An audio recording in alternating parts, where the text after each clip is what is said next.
So, before we start and dive into today's topic, I wanted to make the important announcement, the surprise reveal that was going to happen in today's class. And I'm sure a lot of you are waiting for that. So, the surprise reveal is that we are at the week 8, and very soon in June, as we will enter the June in a week now, we are bringing our crash course. So those who have been contemplating to do our short program, our, the not so extensive full program, but rather a shorter 12-week program. So please know that our crash course is going to be launched very soon. We are bringing it in the June. So you can message me on WhatsApp and get the dates and details for our crash course. And also all the hot notes have been now launched, prepared, and made available on the app. So with the crash course, you will get our hot notes, our mind maps, our power notes, all the material to also prepare. And please note that this examination is extremely competitive. That's why you require a full, structured, organized plan to crack it, and not just random lectures here and there. So if you have been just taking random lectures here and there, please know that the organized plan is going to get you through this exam, which Winspert is going to offer you and provide you. And you can get the same plan effectively in the crash course as well. So if you're still looking to join, please know that it's starting really soon. And another great thing, another free feature that is coming up, which is absolutely free for everybody, is our June public mock. So dates for that will be announced too as well. If you haven't joined our Facebook group, please join that so you can get the details, download our app, download the LMS, and get started with your monthly mock experience and weekly public sessions as well. And that was the great announcement, the crash course. I'm really excited to bring it very soon to you all. And now, without much ado, I think a lot of people have joined in already. So let's start with our today's topic.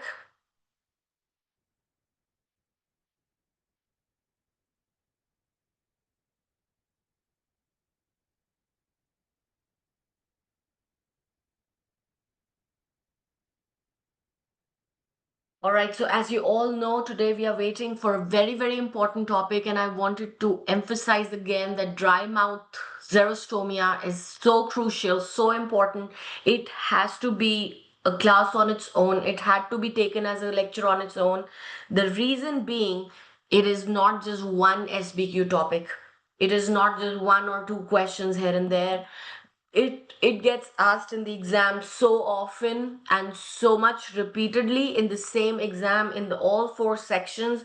You would find on the first day as well as on the second day, in the first section of the exam, in the second section, the third and the fourth section of the exam, at least 2-3 SBQs interspersed with this symptom, interspersed with some of the drugs which lead to this, either directly or indirectly, patient experiencing, complaining about it. And it's multidisciplinary. It can get in prosto, some denture wearing patients can complain of that. It can get interspersed with some of the oral lesions. You can get it with your white and red lesions, lichenoid reactions, lichen planus. It can get with burning mouth syndrome. So dry mouth on its own is a direct and individual entity, but it can also be interspersed with other disciplines in dentistry. That's what makes it extremely important, that it's not just one topic on its own, but rather intertwined with multiple disciplines in exam. So first of all, give me a big yes if you do get it, the relevance, the gravity, and the overall importance of this topic, that at least 10-15 questions in exam it will help you crack and master if you get this question correct. And in our internal classes we have done now the most advanced references on the steps and the sequences to follow when you're conducting the salivary examinations. ADC is asking you questions directly on that, proper sequencing, proper planning, even investigation and information gathering cluster is high on xerostomia topic. Then diagnosing what is the underlying cause, what is the diagnosis, whether it's true one, whether it's the pseudo one, perceived dryness. Then what is the management? Therapeutic guidelines has given you beautiful management sequencing. So diagnosis and management planning cluster is high on this topic. Then treatment and evaluation using drugs, using artificial salivary substitutes, bicarbonate mouthwashes. We are going through all of them in today's class. So treatment and evaluation is extremely important. How timely should your dental examination be scheduled so your patients can come up for the recall appointments? That is also extremely important.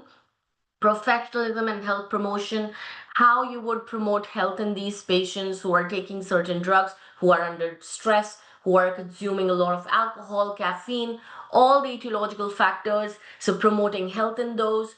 So if you realize it's a total summarized, all the four clusters can come from this one topic, and not just one topic, not just one discipline. Oral medicine gets something from it, prosto gets something from it, perio gets something from it, all the medical conditions might get something from it. So vitamins, your drug users, drug abusers, your hepatitis C, there are so many medical conditions also that can be interspersed with dry mouth. Met users, which is a hot operative topic, again interspersed with dry mouth. Its direct implication to caries incidence, again interdisciplinary relationship. So I think I gave you a rough idea, maybe more than that, but it does give you the overall relevance importance of this topic. Now, being understood that this is a very, very crucial topic for examination, I do not want to wait further, and let's dive into it, break it down one concept at a time, one cluster at a time, how this topic can be asked, and can be asked as an SBQ. So after completing this topic, we will also dive into one of the SBQs, which is an example of how it can be asked in the examination as well. Of course, one SBQ would not be enough to understand the gravity of this topic. So I've covered about 7 questions in that SBQ, but there are multiple more possible questions which are asked in the single ADC exam. So don't think that, okay, not everything would be asked in one exam, maybe 5 questions will come. No, it is such a deep topic that about 15-20 questions could be there out of 280 getting asked from this one topic. And you know, at Winspert, I almost always focus on extremely high yield topics. We don't do random general theory, general subject covering. No, it's high yield, it's impactful, it's very well targeted, that lands exactly on the examination question. So let's talk about what dry mouth is, and overall we'll talk about a little bit of some findings and mostly on its management. So most importantly, it's also called xerostomia. Xerostomia by definition is the sensation that or which patient can report of, can complain as a symptom that he's having dry mouth. So it is a symptom where the patient might come to you and say that I have this feeling of a dry mouth. Now this can be perceived and this can be true. In the case where it is true dry mouth, there will be an absolute finding which is known as hyposalivation. That is your true dry mouth, where your saliva quantity and quality is reduced. So hyposalivation is the reduction in the quantity of the saliva, which is because of reduced salivary production in the salivary glands. And the testing and investigations that you do for that is your testing stimulated salivary flow rate as well as unstimulated salivary flow rate. What is important in this is to memorize and remember the values of the stimulated one as well as the unstimulated one, the ranges, and what classifies as the reduced or hypofunction. So 1 to 2 ml is defined as your average stimulated salivary flow rate, whereas in the unstimulated one, it's 0.3 to 0.4 milliliters per minute. So these two values are repeatedly asked in exam. You must know them, must memorize them. And any value which is lower than, which is within zero point 0.1 to zero point 0.2 milliliters per minute in unstimulated flow rate would be defined as hypofunction. And for stimulated, anything below zero point 0.7 ml per minute is defined as hypofunction. So these values may be given to you in the exam for the patient that you did and conducted an examination. This was the flow rate. If you know these ranges, then the subsequent question you can answer is, what is the status of the patient's xerostomia? Is it a true one, or is it only perceived xerostomia? So while knowing these values, you would be able to answer that question absolutely accurately. So you have to know that when your stimulated salivary flow is measured, it has to be 1 to 2 ml per minute. So when you're stimulating it by making the patient chew, that's your stimulated. Unstimulated is without making the patient chew. Anything that is just simply coming and exuding out of your orifice. So any lack of lubrication also, that saliva can actually, the dry mouth can actually predispose to the oral mucosa. It can also lead to friction in the oral mucosa. So not just the patient will complain of a perceived sensation, there will be further more implications of the dry mouth. There would be lack of lubrication because saliva would not be present there. So it can lead to some friction and pain, which can also be burning quality. So dry mouth can also come along with a complaint that patient might say, I have burning sensation in the mouth, and there can be some irritation and redness present in the oral mucosa because there would not be any lubrication, right? All right, so this is your hypofunction of salivary gland, ultimately leading to your dry mouth. But what is the etiology behind it? What are the possible reasons that reduced saliva is getting produced? There are multiple causes where there can be physiological causes, there can be pathological causes, there can be drugs. So these are three different conditions which can lead to the hypofunction of salivary gland or dry mouth. And any of this or multiple of this can be present in your patient's history that is given to you in the examination, right? So what are the things that you must be looking for in the history? When you're reading your SBQ history, I have been emphasizing again, what are you focusing on? You're focusing on the keywords. We are circling the keywords, we are writing down the keywords, and we are learning to connect the dots. That's where these kind of common causes will help you to identify in the history and then connect the dots. The most common cause of dry mouth, as per therapeutic guidelines, these are the listed 6 top reasons, and dehydration comes on the top of it because very simple logic. Lack of water in your body, reduced water intake immediately gives you the dry mouth effect, right? Can you please memorize this? Can you give me big yeses on the chats? We can keep the questions for the end, because if you start forming questions right away, you will miss out the points that I'm trying to give you now to learn. So give me yes and no so it helps you grasp. If you write no, then it will help me to repeat the concept, right? And if you write yes, it will help me to move further into it and maybe expand more into it, right? But if you give a question right away, it might be taking tangent off and it might break the flow of the lecture. So yes and no's and the questions in the end are always at the WhatsApp. So the common causes and which you must focus on in the history is, which you should never miss, is dehydration, number 1 point.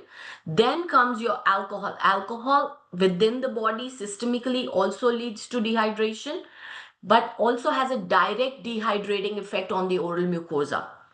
Then anxiety and stress also give you perceived dry mouth, xerostomia, mouth breathing again, which is also seen in sleep apnea. Then drugs. Drugs lead to the most acute form of dry mouth. It may not be the most common one, but the most severe types of xerostomia or dryness would be related to your drugs. Clear for everybody? Kashif, again, I will encourage you to give me your affirmations that you're grasping the concept that I'm right now focusing on. Because what you're asking is the type of drugs, elaborating on that. Of course, the lecture will cover all of that. So, right now, give me some affirmations that you are getting what we are discussing at this moment, right?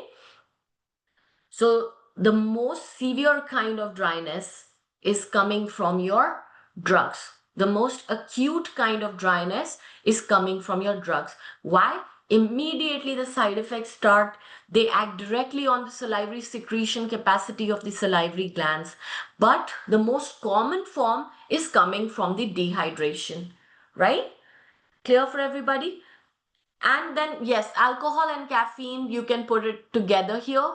So, alcohol and caffeine both have the drying effect, and caffeine also being a diuretic, again, indirect action is by eliminating water from the body.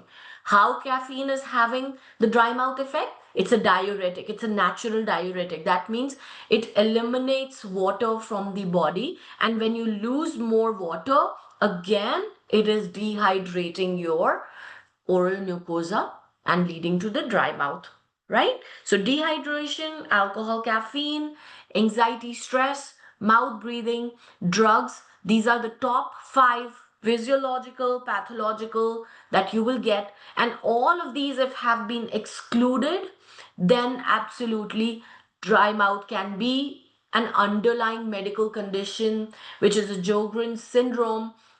It's an autoimmune condition which is seen most commonly in your females in third or the fourth decade of life, right? And there are underlying autoantibodies which are acting against the salivary gland, reducing the salivary function. There is a primary kind, there is a secondary kind.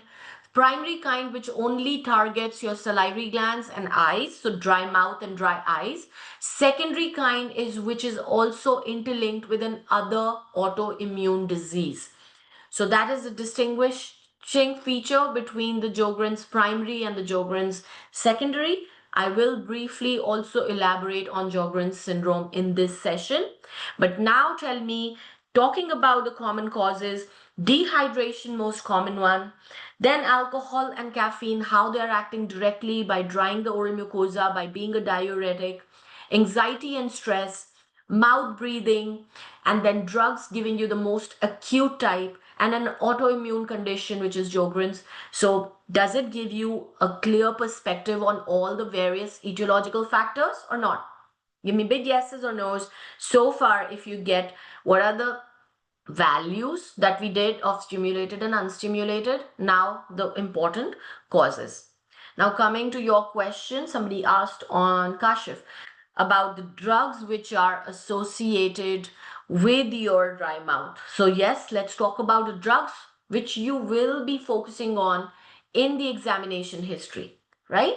So when you're focusing on the examination history, please look out for anticholinergic drugs because they reduce. Anticholinergic drugs function is to reduce secretions in body. Clear for everyone? Anticholinergics reduce secretions by definition in body, so they will reduce your salivary secretion. Antihistamines, especially the first generation ones, because the fourth generation does not have this effect directly as much. So especially the first generation antihistamines. Then drugs which are your antihypertensives. Antihypertensives also work and give you the dry mouth side effect. They could be ACE inhibitors, alpha blockers, beta blockers, your diuretics, which are given to the patient to reduce their blood volume by working on eliminating the water from the system. Again, they will have the dry mouth effect. Even your bronchodilators that you take as inhalers, right? They would be also leading to your dry mouth. So far, so good. Give me yes and no's, Kaylee, if you're grasping the drugs that I'm mentioning. Then opioids, use of abuse drugs, psychotropic, all the substance abuse drugs, whether it's meth, opioids, all these drugs also give you your dry mouth. So now when the stress and drugs both are given, The most acute effect, again, Kinjal, I covered it in the previous part of the lecture when I said that the acute effect will be coming from your drugs, right? So when multiple etiological factors are present, please know that is why I put it there, that the most acute effect will come from your drugs. Other psychostimulants and any kind of abuse drugs, substance abuse drugs, which patient might be taking, they all lead to dry mouth, and then you have a met mouth. So outcome of your dry mouth related to your abusive drugs like met mouth, they also lead to severe caries, right?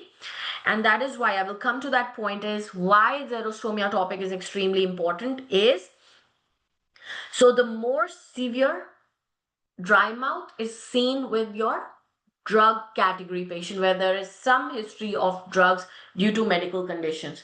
And if there are combinations of drugs which are being used, then it would lead to far more severe dry mouth effect, right?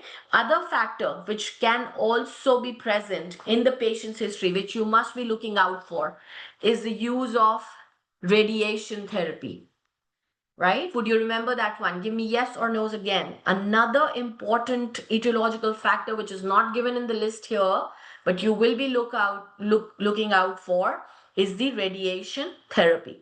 Now, because radiation therapy works on atrophy of the salivary glands, that's why it can reduce the salivary flow, reduction can happen, and it depends upon the dose or the region of the radiation, right?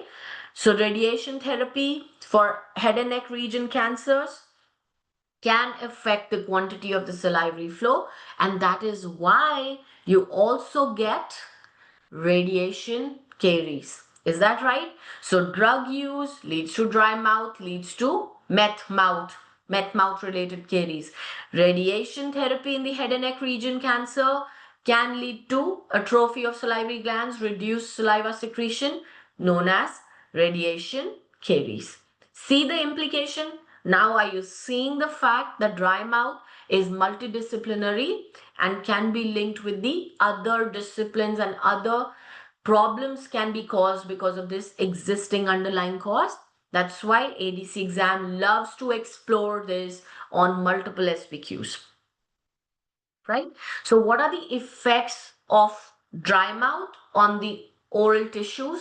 What are the various oral manifestations? So this is a symptom on its own. This is also a diagnosis. You need some investigations to identify and confirm it. What is the underlying reason and etiology to cause it? And then what are the other diagnoses associated with it? So now are we ready to learn other findings, other diagnoses? And that is what makes this topic a Pandora box. Once you open it, there are so many other multiple diagnoses accompanying it. That is why this is one of the hottest ADC topic. So it's not just topic alone.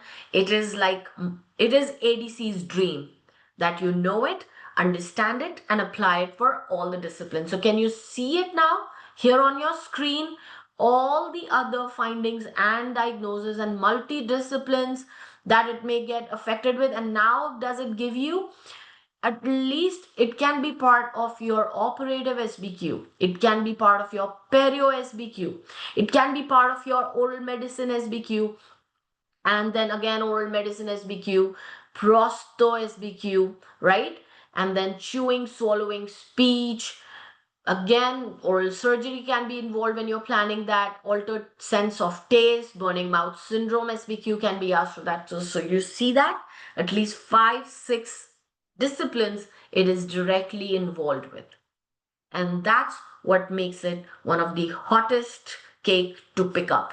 So now it can lead to tooth decay and erosion, periodontal disease, oral mucosal diseases, oral candidiasis, and it can also, because saliva acts as a retentive feature between the mucosa and the dentures, it forms a small thin film which helps in retention. In dry mouth there will be difficulty to retain the dentures as well. Of course, the mucosa is so irritated, and there is friction, there is redness, there is painful sensation. So chewing, swallowing, and speech is also affected. So it does affect the patient's overall being. So in senior patients, in residential cares, right? In patients who are in palliative care, this can become an important underlying keyword in the history and one of the important bases for one of the SVQs or sub questions there. Then it can also lead to altered sense of taste, dysgeusia, and your BMS. All can be also coming along with it. Clear for everyone? Because of reduced salivary flow, there is less protective effect of the saliva. That's why it can lead to the severe caries and erosion of the teeth. Periodontal disease also, because of the thick ropey saliva, the plaque and calculus can continue to build up. There is no neutralization of the plaque, so it can also lead to periodontal disease. Even the dry mouth can lead to gingivitis because gingiva also is denuded friction, or it experiences friction, it becomes red. So both gingivitis as well as periodontitis, so combined periodontal disease can be seen. Oral mucosal disease can come along with it, like your red and white lesions, your lichenoid reactions, lichen planus. They can give you drastic sensation of dry mouth. Oral candidiasis can be caused because of dry mouth, right? It can lead to the opportunistic infections. Dentures retention, we already spoke about it. Difficulty in chewing, swallowing, and speech, I already explained how. And altered sense of taste and burning mouth syndrome, glossodynia, they all can be accompanied with that. So, what can be other findings in the oral environment? What can be the other diagnosis which can be because of this or which can lead to this? Is that clear? Again, erosion, because when saliva forms a protective pellicle around the tooth dyna, right? In the absence of the acquired pellicle, which is maintained and which is replenished through your saliva, in the absence of salivary secretions, or when your patient has true dry mouth, acquired pellicle will be minimal, sometimes absent. So enamel is denuded and present in the mouth for the erosive action of foods, drinks, whatever the patient may consume. Right, Dinah? Clear for everyone? How saliva is important to create a protective film around your teeth, and that is why your decay, your erosion, your periodontal disease can be caused because of that. Right? No, Malik, an acidic environment does not reduce the salivary secretions. I'm saying acidic environment can be more erosive in absence of acquired pellicle and protective salivary effect, because saliva works by giving an acquired pellicle and saliva works by diluting and buffering and neutralizing the acidic exposure to the teeth. So in the absence of saliva, your acids are not getting neutralized, so they can lead to more erosion. And in the absence of saliva, your acquired pellicle is not getting formed and replenished, so there is no remineralization equilibrium setup. Right? Clear for everyone?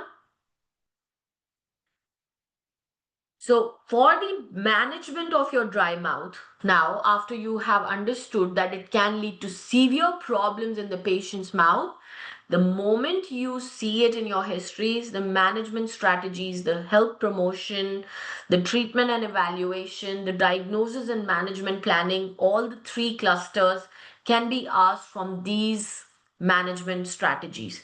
So it's extremely crucial for you to know first, in especially in this question, there is a lot of multiple correct options given. So rash technique you will be applying for dry mouth questions a lot. Is that clear for everyone? Right? So rash technique would be absolutely used multiple times, especially with your dry mouth question and in the management of these questions, management of such questions. Right? So there has to be sequencing, there has to be prioritizing certain management over the other. And that's why knowing all the management strategies and knowing the sequence would be extremely important to answer such questions. So let's work on the sequencing. Because the number one cause is dehydration, that is why when you're managing the patient, when you start administering the advices, number one would be your providing the adequate hydration, right? Then, of course, because plaque buildup will be more in these patients, plaque would also be of inferior quality, which can lead to more periodontal destruction, more caries, because it is not neutralized with the salivary buffers and is not replenished by the calcium and phosphate ions from your saliva. So that is why good oral hygiene should be emphasized even more in the patients who have dry mouth. Treatment and evaluation cluster. When should be the examination? Every 3 to 6 months, you would recall your patient to get a regular dental exam or whatever treatments for existing caries or perio problem is required. Then the remineralizing agents, because saliva works in replenishing the plaque or acquired pellicle with the calcium ions, phosphate ions. Is that right? That is saliva's role to give you acquired pellicle, which has protective remineralizing agents, also has a higher pH, so gives you a buffering effect. Clear for everyone?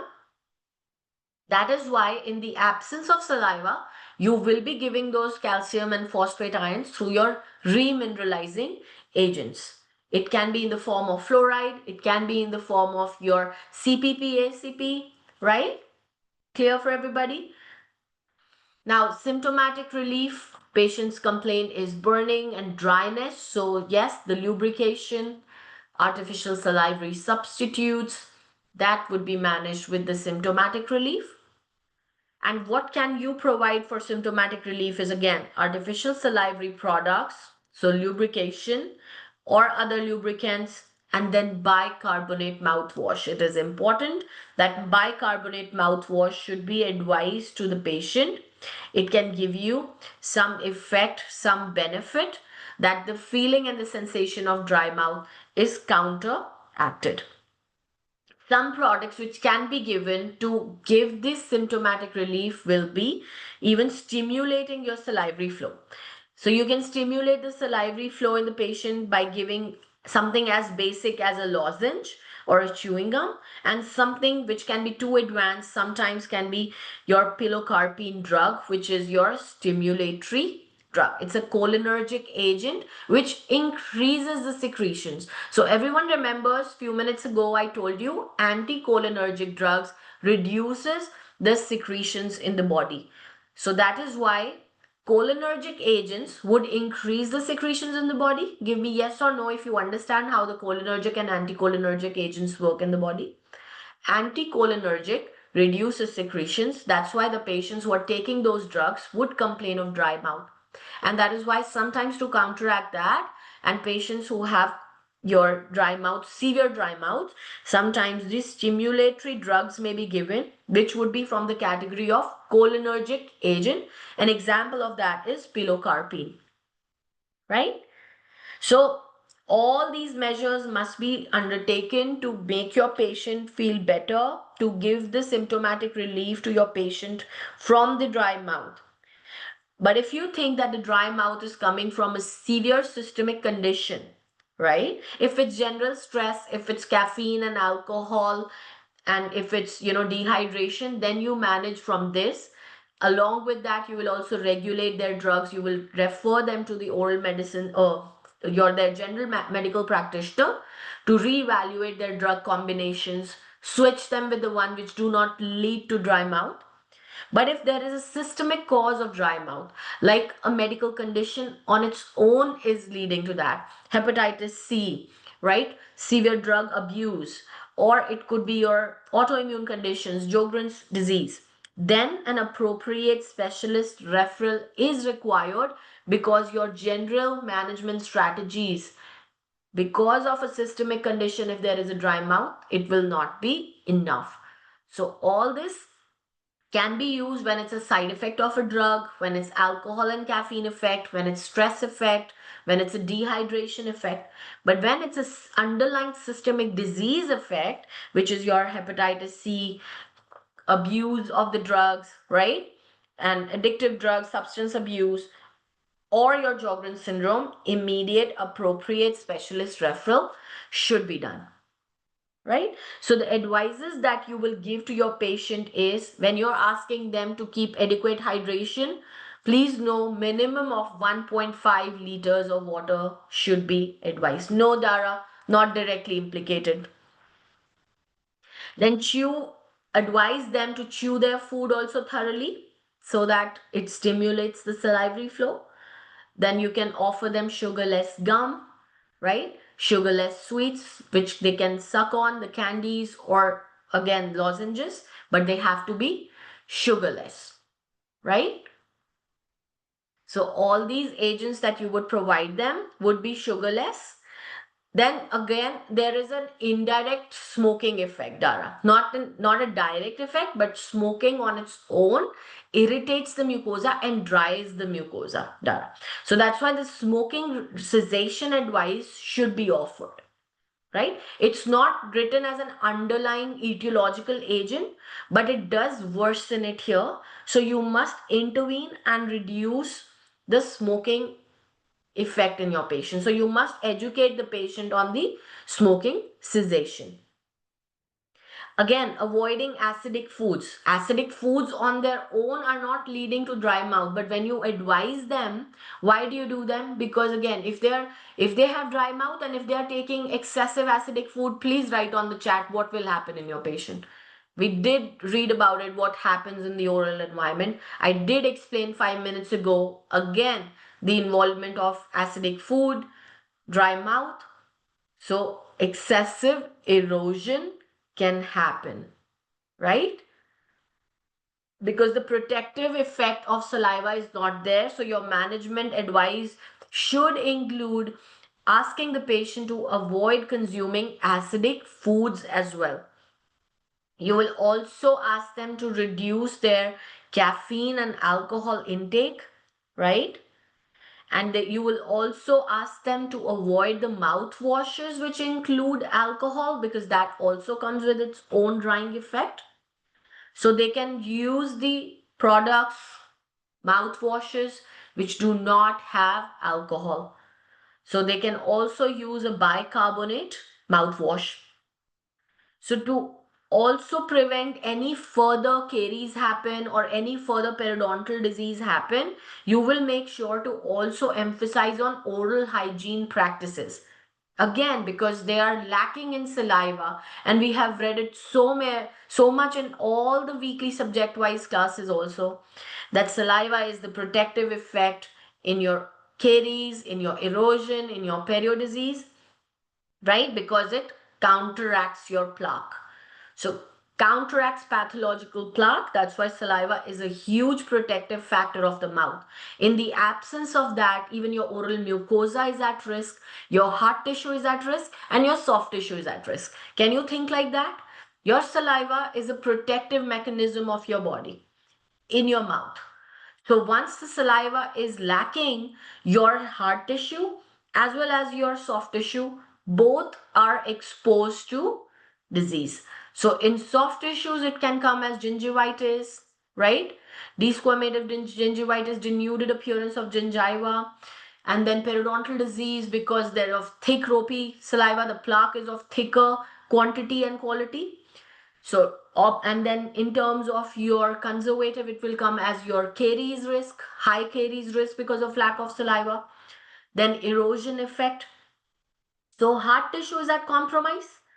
Soft tissue is at compromise. Burning mouth syndrome can happen. Glossodynia can happen. Painful mucosa, irritated mucosa, mucositis can happen. Chewing can be different. So you see how overall your oral environment is challenged and compromised. So that is why what will be included in your management to have good oral hygiene practice for the patient, have regular dental examination, avoiding the foods which put them at more risk of disease.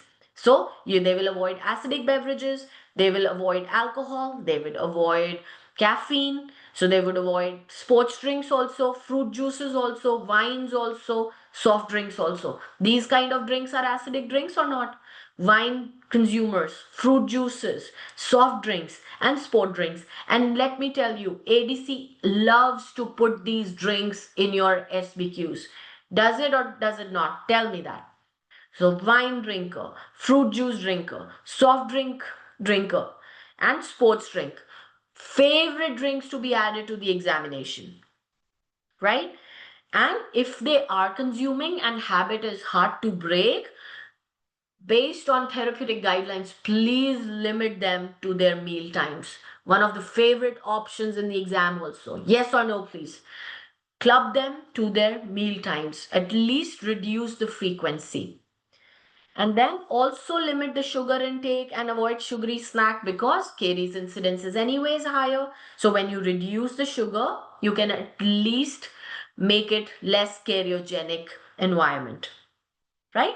So dry mouth can also be seen in the patients who are on the palliative care. So what is the palliative care patients? Can anyone write on the chat?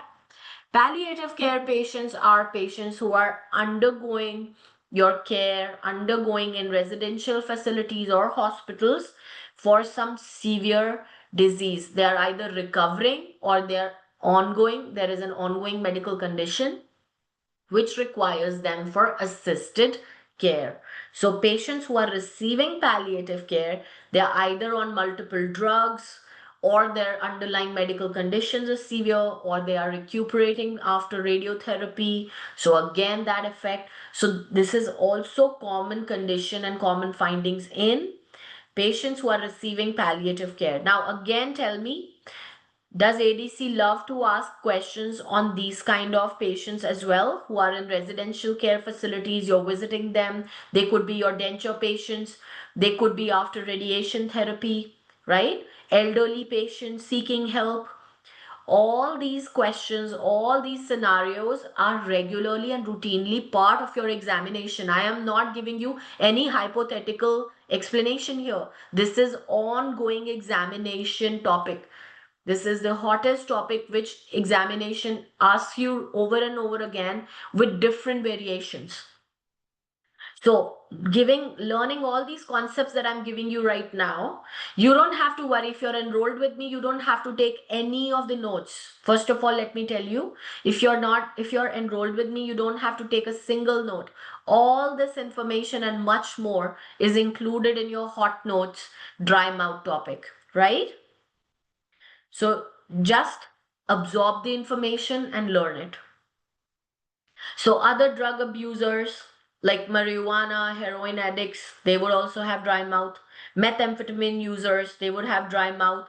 And what kind of caries do you see when you have these drug users? You see severe rampant caries, darkened black teeth, almost root stumps left, gross decay that we have seen in our ultimate advanced file also. Met mouth questions, met mouth SBQs, how the classic met mouth appears. You have done 2-3 articles also on the met mouth. So I'm sure that concept is again another hot topic that is covered in your hot notes also. So I'm sure you know that as well by heart.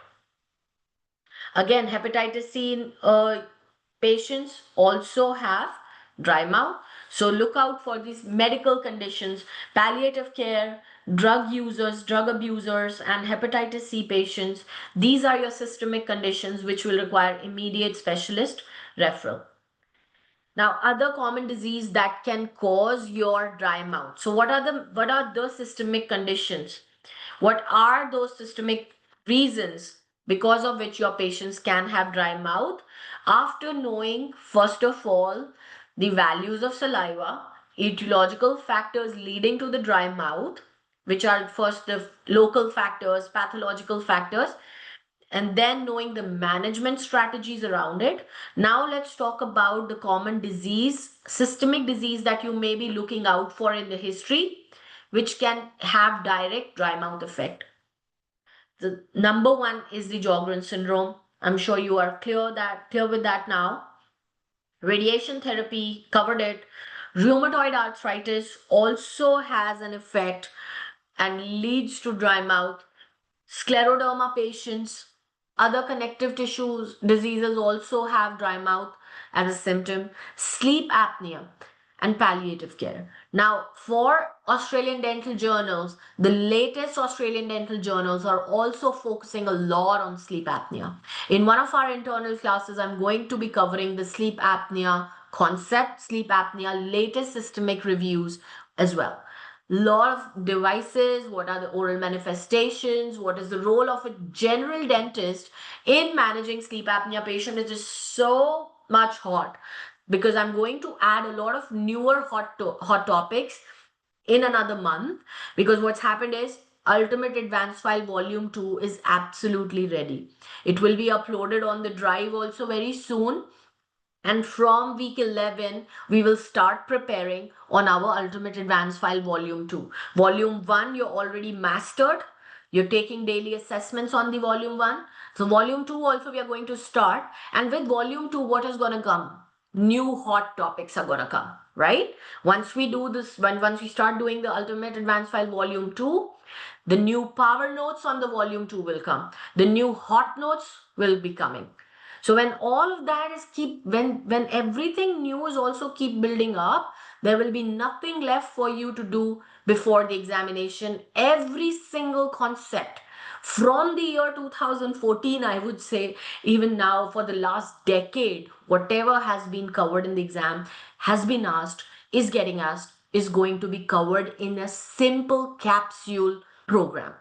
And you have to just consume this capsule. Okay, so sleep apnea is going to be one of the hot topics that I'm announcing it right away. I'm building on that already. So that is very, very hot right now. Even whether it's ADJ articles, all other international publications as well, the incidence and prevalence is increasing. The role of general dentist is increasing in identifying management, referrals, and then maintenance and evaluation recalls. I'm going to be talking about those as well. So sleep apnea and then palliative care. It's already hot. And if you have my hot notes with the health promotion, you have seen nil by mouth, patients are covered there. All the medically compromised patients, the topic is already covered in the health promotion hot notes. So there is a finding of dry mouth. What is the management of such patients? Everything is included there, right? So now what you see in Sjogren's syndrome. So Sjogren's syndrome is basically an autoimmune condition which affects your salivary glands, lacrimal glands. That is why dry eyes and dry mouth are classic sign and symptom of your Sjogren's syndrome. So another term which is used for primary Sjogren's syndrome is known as SICA. SICCA. Another synonym for your primary Sjogren's syndrome is SICA, right? So it leads to severe dry eyes or severe dry mouth. And when there is an underlying autoimmune disease as well present, like gastrointestinal involvement, pancreatic involvement, in those cases, it would be defined as your secondary Sjogren's syndrome. So when there is another connective tissue disorder like rheumatoid arthritis or systemic lupus or systemic sclerosis, if any of these three or other autoimmune conditions, connective tissue disorders are present, then it is known as your secondary Sjogren's. But if it's just your mouth and eyes, it's your primary Sjogren's. So please give me big yes and no if you do understand what's a primary one and what's a secondary one. Yes? Crystal clear?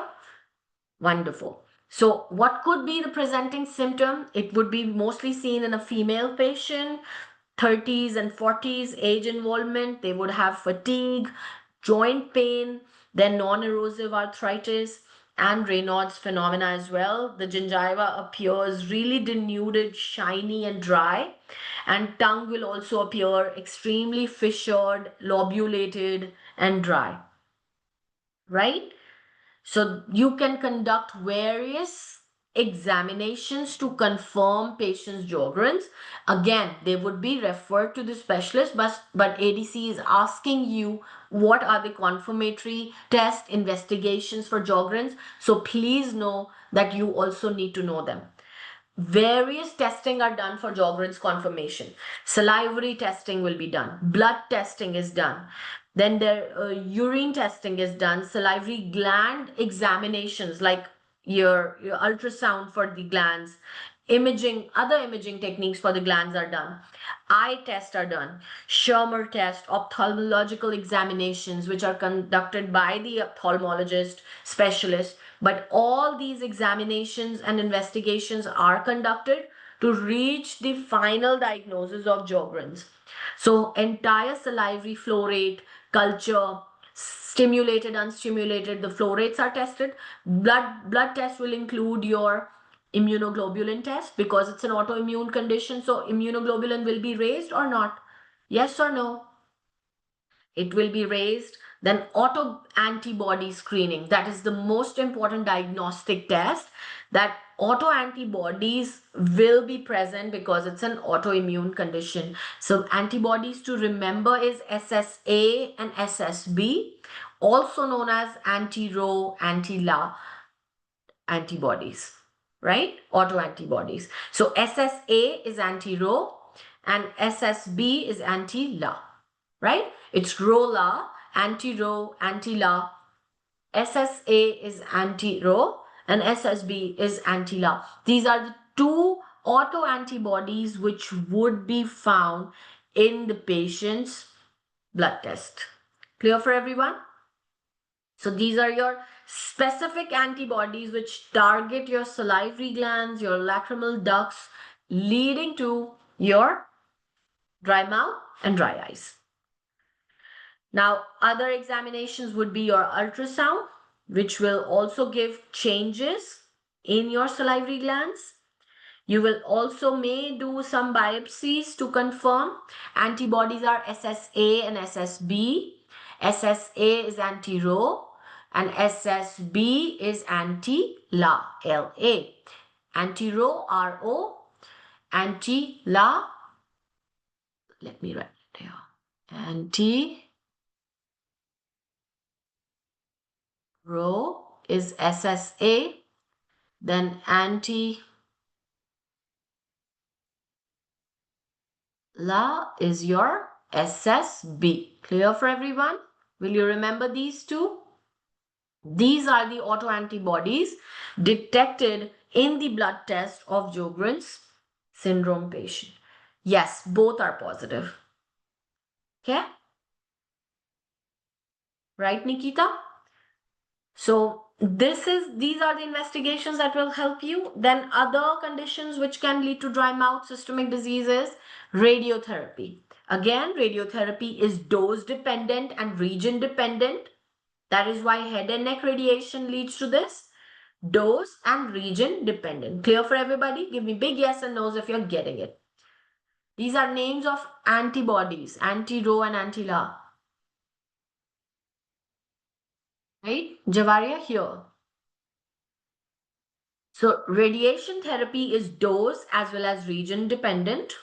Rheumatoid arthritis so patient who have rheumatoid arthritis, again, autoimmune disease, can suffer from dry mouth, can suffer from dry eyes, dry nose and dry skin. It can be part of your secondary Sjogren's syndrome, right?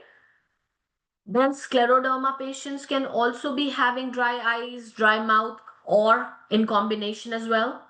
Now, sleep apnea, as I said, it's becoming and cooking into this big, huge, hot topic already.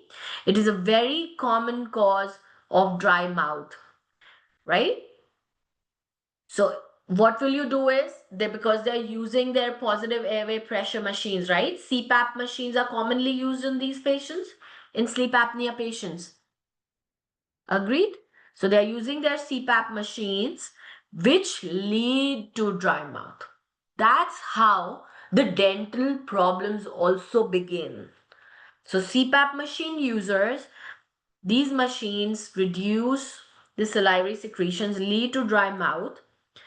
So that is why the general dentist role come in, that you have to advise the regular use of saliva products, artificial salivary substitutes also you have to advise them. The entire management strategies that we did before will apply to your sleep apnea patients, right? So now what happens is, it also may signify, it is a very important finding, that if your patient who complains, who has sleep apnea and comes with a chief complaint of dry mouth, it is an important indicator of something. You know what? It can even indicate that there is a mouth leak. That is why the air is entering and it's leading to dry mouth. So is it an important indicator that the device may not be functioning properly? So that means their mouth leak testing and the chin strap testing, they all should be tested for. Because if their machines are not well fitted, it's doing half their job, right? So no matter how much humidification you may add to it, it will not relieve their dry mouth if the mouth leak is existing. Am I making myself fully clear? With sleep apnea, CPAP machine, what is the indicator if dry mouth is present and recently patient is complaining of it? You would do the leak test, the mouth leak test of your CPAP machines. You will trial them for their chin straps, their mouth fittings, that there should be no leak. Very important concept summarized in one or two sentences here. But yes, it's an absolute new fact, new question, and here's your strength. Give me big yeses if you get it. Sleep apnea, CPAP machines, presence of dry mouth indicate faulty leaks and leaks in your machines, and you will go for the trials of the chin straps and again the mouth devices. Just humidification alone will not help if the leak exists. But if there is no leak, then to counteract with your CPAP dryness, you can humidify that air, right? The leak is caused because of the improper fit of the mouthpiece, Taranam. So you have to trial and test the fit. Clear for everyone? Malik, please frame your question and I'll answer that. So, frame the question, Malik, on Facebook. What exactly was your question? So, okay, I'm repeating it. So, sleep apnea patient uses a CPAP machine. CPAP machine has a mouth device, chin fitting and everything. Yes or no, please? So far, so good. The visualization is coming along. Sleep apnea patient, CPAP machine. There is a mouth device, requires fitting. Patient suddenly comes to you that I've been using this device from many months, but recently I have severe dry mouth. It can indicate leak, mouth leaks. The fit of the devices may not be correct. So immediately refer and trial their mouthpiece testing. Clear for everyone? Now, if your leak is correct, if your leak is, there is no leak, and if the fit is correct, then other management for the CPAP machine could be using and humidifying the air that you're using, right? So humidify, using the humidification of the machine can also help if the fit is accurate. Clear for everyone? First, check for the fit. Second, if the fit is correct, humidify the air. Clear? Other things is that what you can do is you can even do the reduction of the pressure of the airflow. That you still maintain the airflow but reduce the pressure. Because direct excessive pressure can also lead to the dry mouth. So other than humidification, reduction in the pressure will also help with the patients who have sleep apnea and complain of dry mouth. Now, my dears, please tell me that this crucial topic, at least to the extent where I've covered, is clear for you. Leak, humidification, reduction of pressure, and it's one of the important disease states that can lead to dry mouth, excessively getting covered in the latest journals, latest articles. latest academia, latest general medicine, general dentistry guidelines. Then the palliative care patients, again, repeatedly given situations and scenarios. It again, the patients may be on a lot of medication, they are anxious, they do mouth breathing. So again, everything contributing.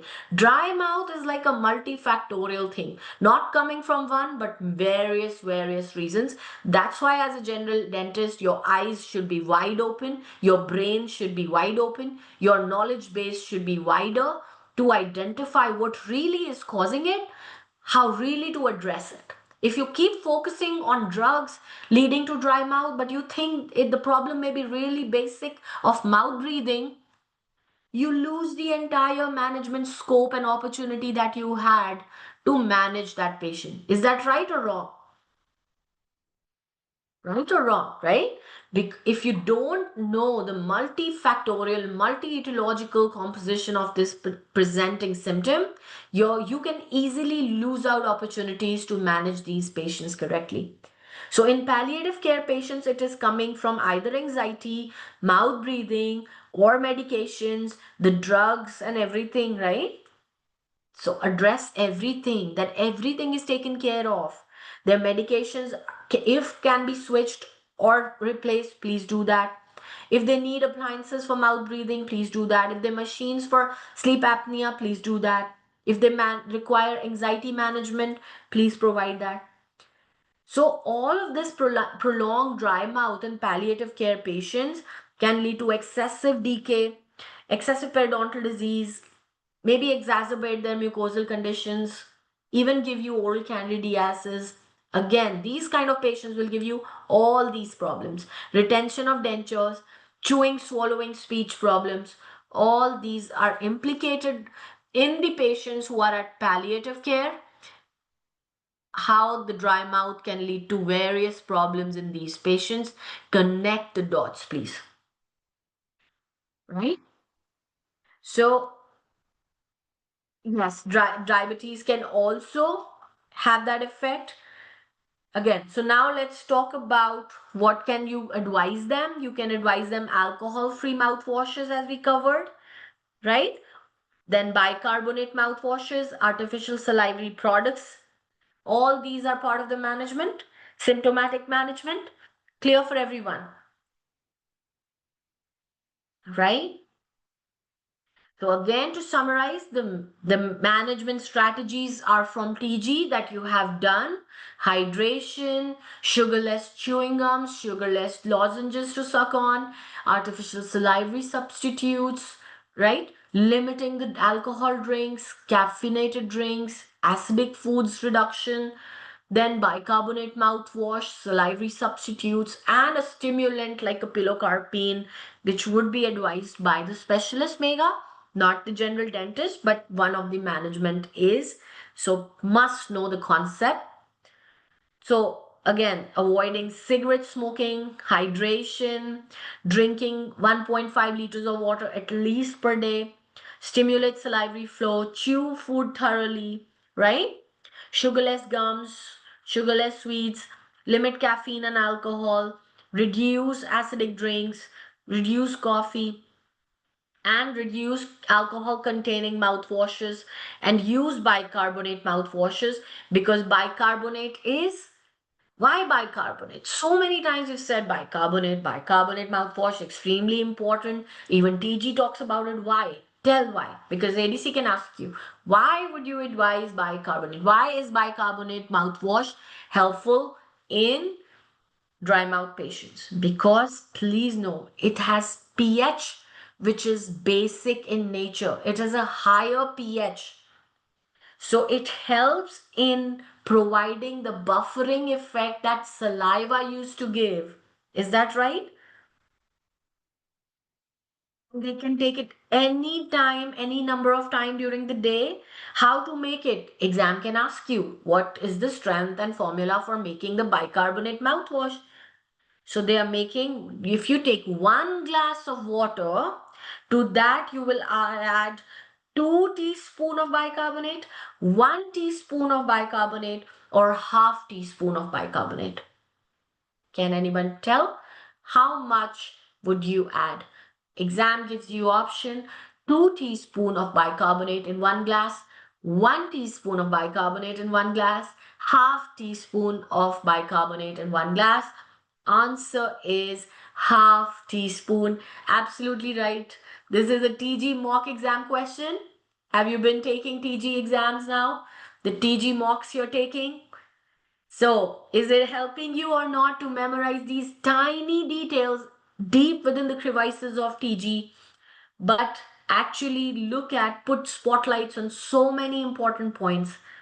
Everything is included in your TG mocks, and that summarizes the conceptual learning of dry mouth and its implication on other disciplines, etiological factors, findings, systemic conditions involved, what it can lead in oral environment.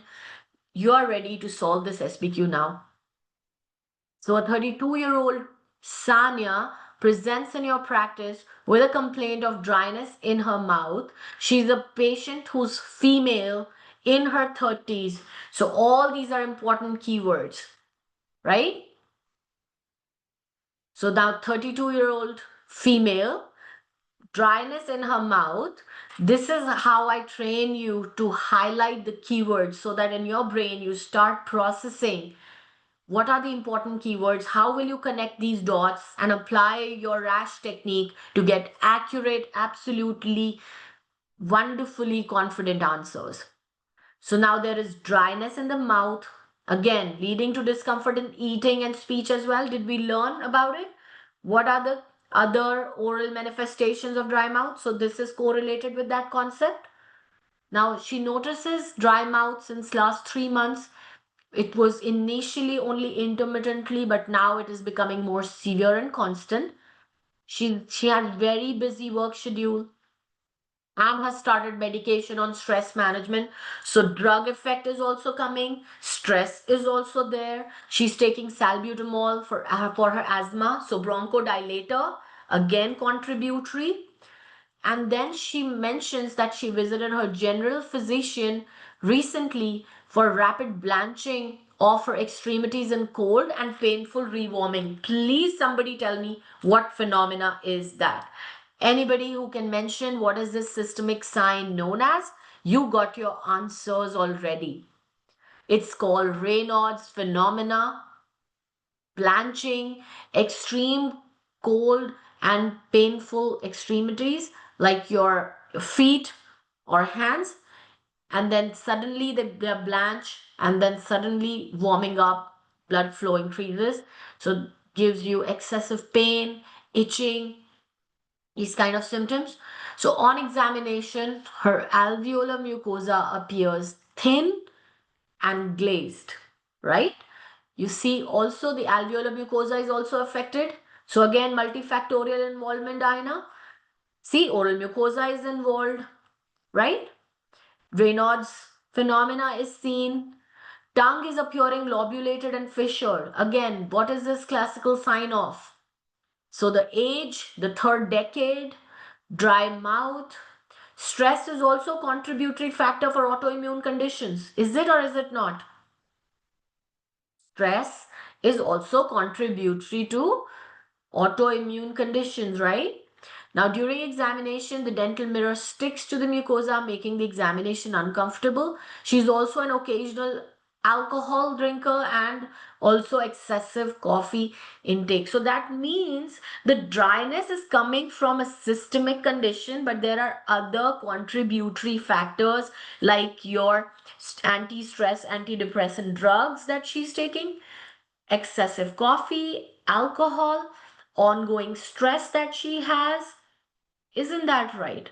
So there are multiple contributory factors, which is her stress, her coffee, her alcohol problem, right? And her multiple drugs, salbutamol, stress drugs, which could be antidepressants. So multiple factors leading to her dry mouth. But what is the most important contributory factor which will have the most drastic effect on her oral experience of this dry mouth would be But when you have a systemic condition, even drug is superseded, Garima. Simra. Clear for everybody? When you have an underlying systemic cause, because autoantibodies are targeting salivary glands. Clear? So then, when you have all the factors present, your most acute reason here would be systemic condition of Sjogren's that she has.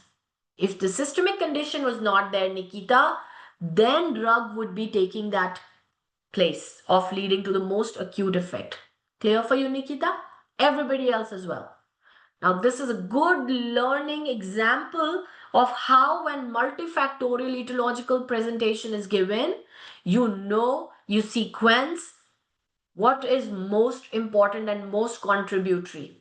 This is your classic rash question. Nikita, Meghna, Sneha, Megha, Garima, everybody else as well. Is it clear for everyone? Simra, Garima, clear for everyone? When drugs are present, when stress is present, when caffeine is present, when alcohol is present, and your Sjogren's is present, please, then the crown goes to Sjogren's. It's systemic, it's going to be very, very severe, directly attacking autoantibodies on your salivary glands. Clear? Beautiful. So now let's answer the questions. Okay, you've understood the history so well now. It should be absolutely clear for you what is the most common cause of dry mouth. Is it a general question or for this question?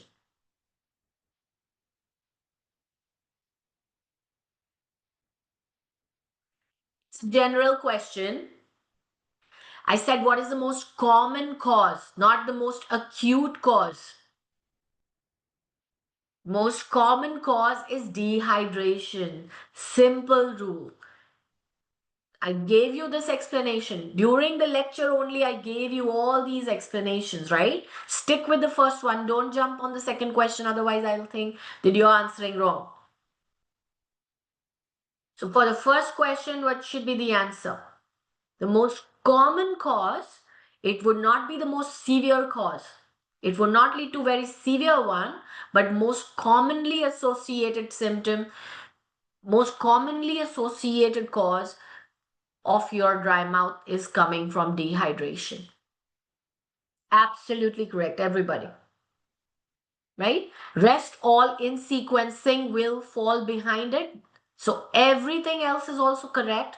In sequencing, they are behind it. Yes?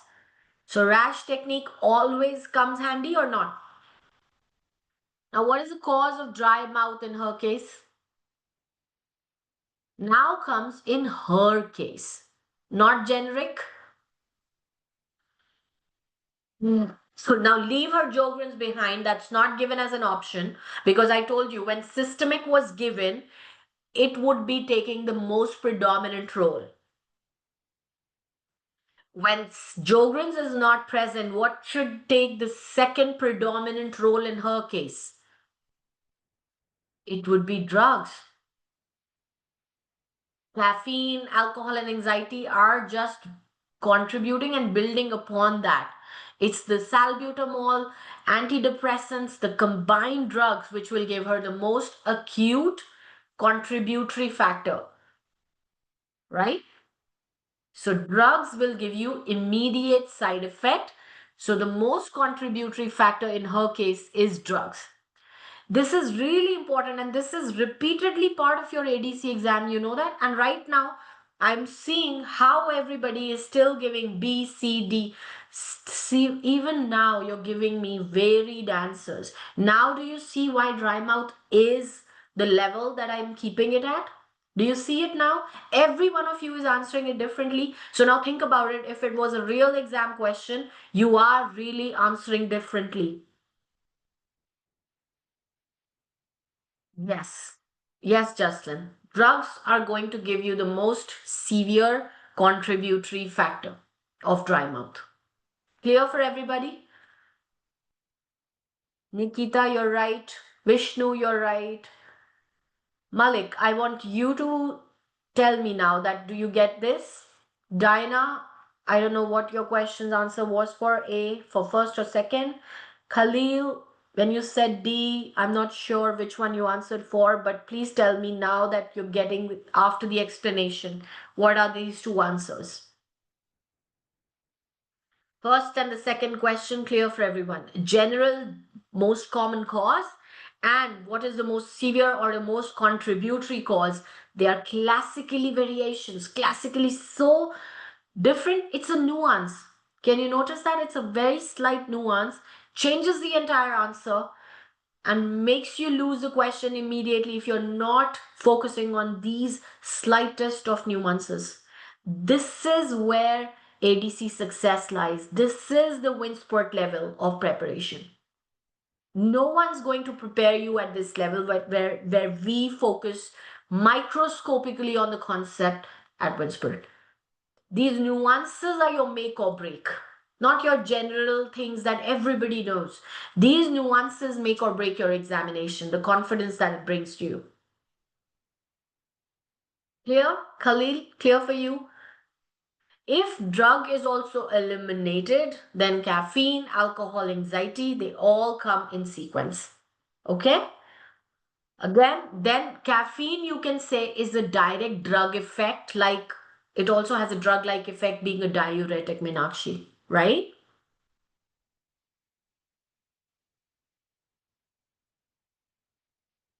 Exactly, Dara. Now, with dry mouth, this kind of volatility, this kind of grayness, this kind of sequencing and multiple correct options are seen in your dry mouth questions when it's etiological factor and when it's management question also. Wonderful, wonderfully identified, Dara. Good observation.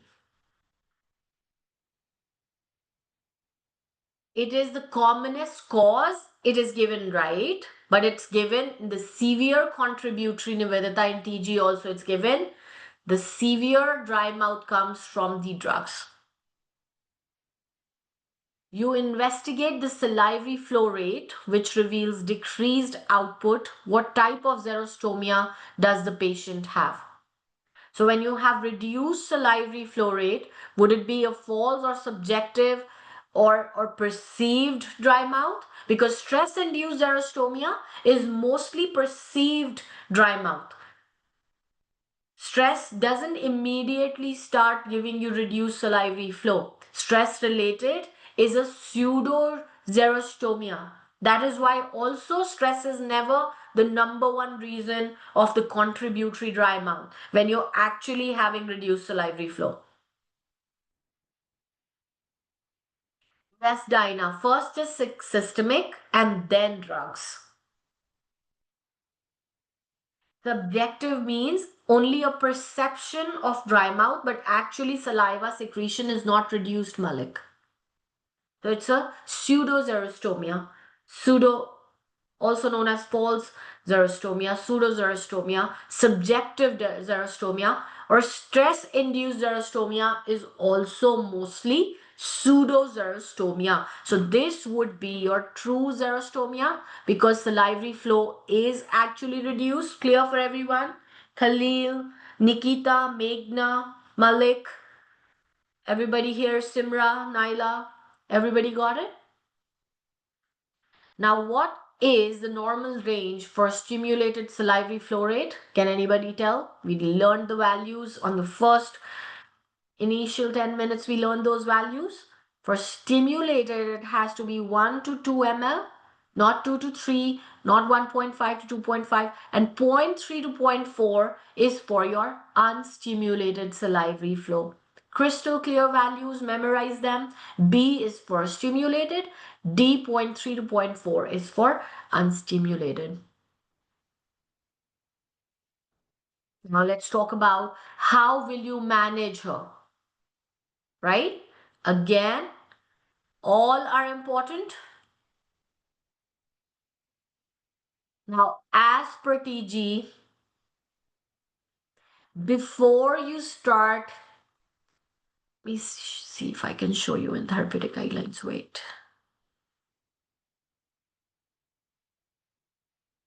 I know you want to do A. I know you want to jump on the hydration, but there is one sequencing I want to show you from TG. Wait.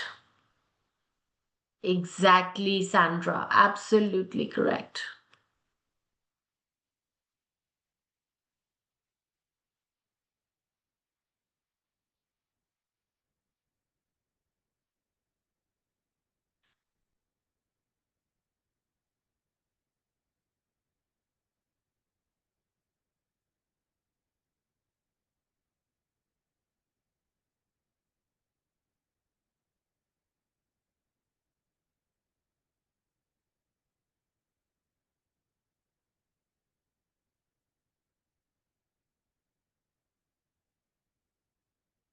Now, before you start this management, right? Management of dry mouth, first encourage the patients when you're starting their drugs, especially to have a dental review or any dental treatment. If the drugs are known to cause you dry mouth and you can't avoid them, then have a dental review and necessary dental treatment before starting those drugs.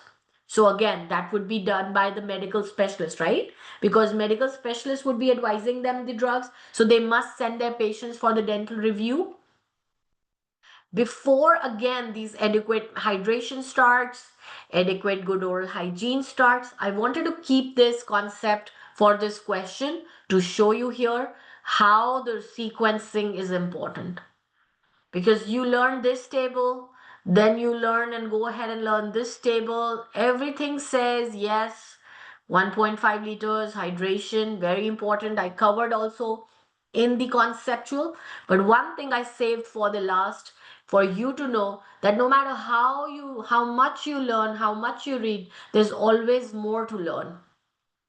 So before you start these management strategies, the overall management would first include review the patient's medications and in conjunction with the prescriber, stop if any non-essential medications that can cause a dry mouth. So but you can't take that call that if the substitutions and replacements and cessation of certain drugs can happen.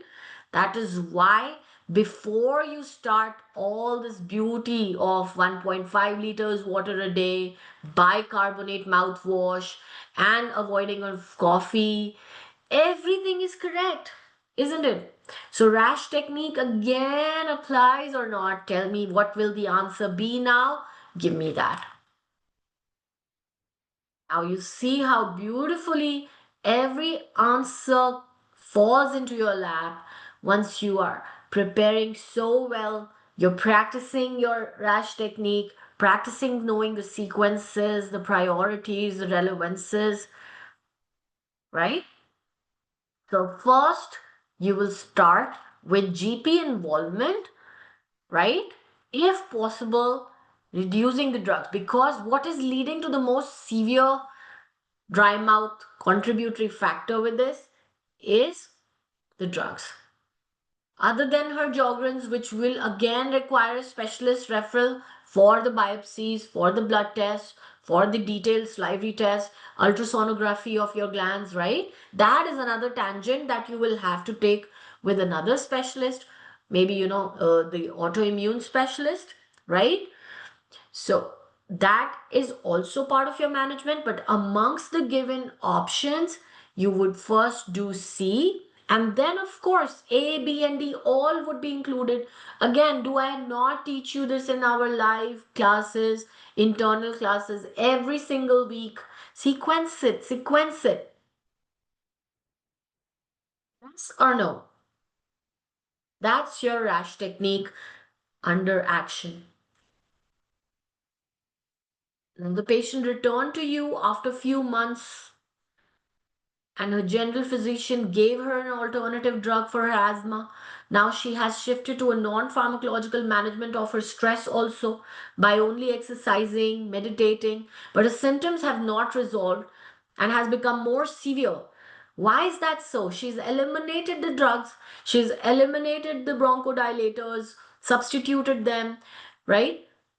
What has happened? Still, severity is increasing. Why? Because she has an underlying systemic disease still. Jogren still present. Absolutely correct. Simra, Nivedita, wonderful. So now she's also saying that she's using artificial tears, she has excessively dry eyes. What can be the cause of her dry mouth now?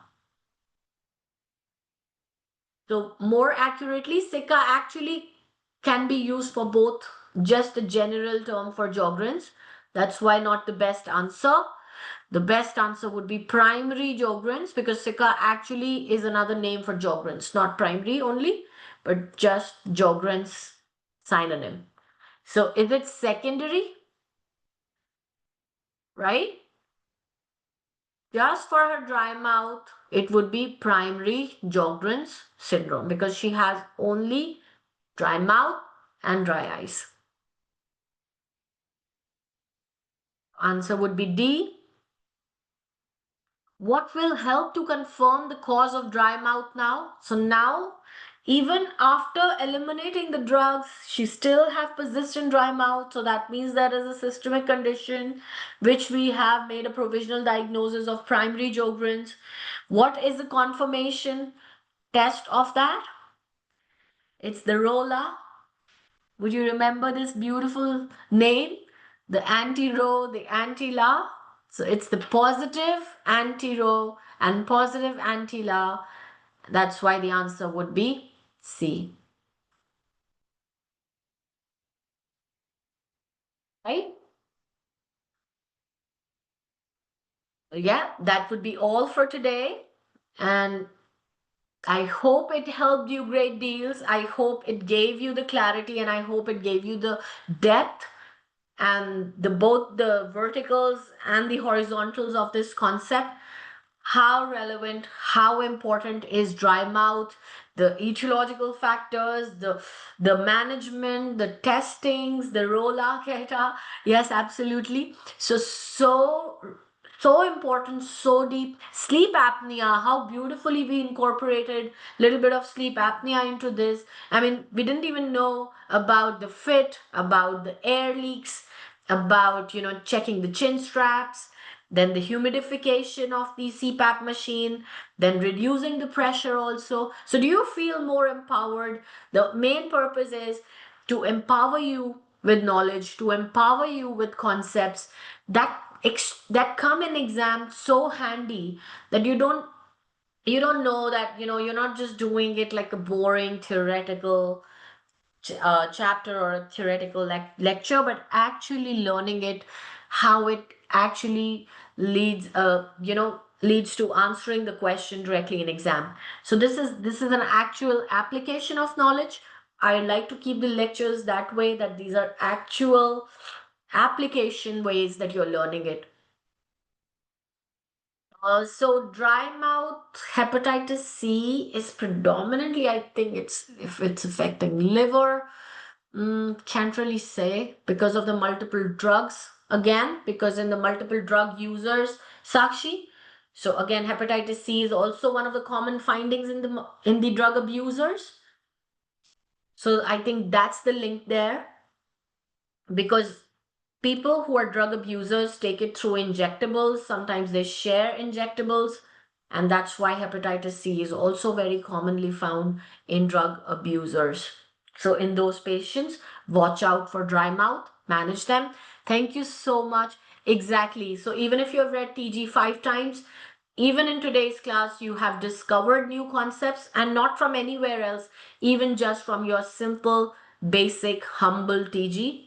Still, every single day you learn more and more from this beautiful source of information. Thank you so much, everyone. Thank you, Megha. Thank you, Raman. I'm truly grateful for you all. Such a beautiful attendance today. I loved it. So many people on Facebook, so many people on Zoom. So beautiful attendance. Keep showing up.